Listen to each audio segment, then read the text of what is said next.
الحمد لله عظيم الشأن قوي البرهان قديم السلطان، وصلى الله وسلم وبارك على الذي أرسله الله تعالى حجة على الإنس والجان.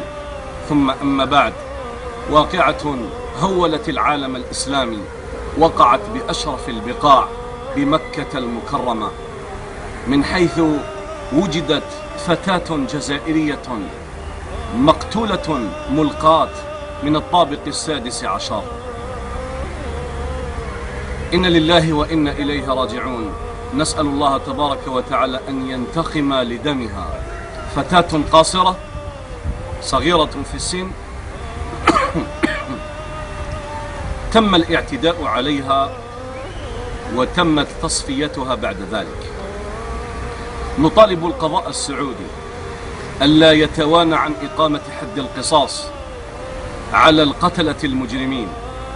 والله عز وجل يقول: إنما جزاء الذين يحاربون الله ورسوله ويسعون في الأرض فسادا أن يقتلوا أو يصلبوا أو تقطع أيديهم وأرجلهم من خلاف أو ينفوا من الأرض.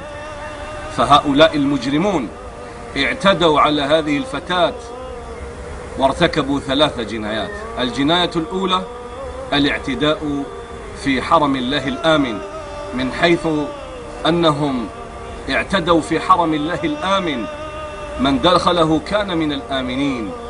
والله تبارك وتعالى في كتابه العظيم يقول: ومن يرد فيه بإلحاد بظلم نذقه من عذاب أليم. فلابد أن يذوق الجناة عذابا أليما جناية على ما ارتكبوه في حرم الله الآمن. ثانيا اعتداؤهم على الفتاة وهي قاصر مسلمة مؤمنة، لا بد أن ننتصر لشرفها ولعرضها. ثالثا ثم تم تصفيتها بعد ذلك، والأدلة كلها تنص على أنها ألقيت من الطابق العلوي بعد أن تم الاعتداء عليها. فنطالب الدولة السعودية أن تقيم حد القصاص انتصارا لعرض مسلمة مظلومة.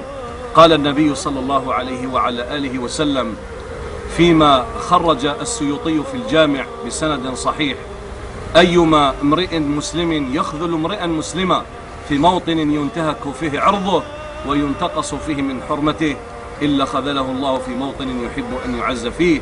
فنسأل الله تبارك وتعالى أن ننتصر لها ولعرضها ولدمها ولشرفها، وأن نقيم الحد على الجناة القتلة الذين قتلوا في حرم الله الآمن. حسبنا الله تعالى ونعم الوكيل في هذه الشرذمة التي استطالت بظلمها في الفنادق تعاكس النساء وتعتدي على حرمات الآمنين.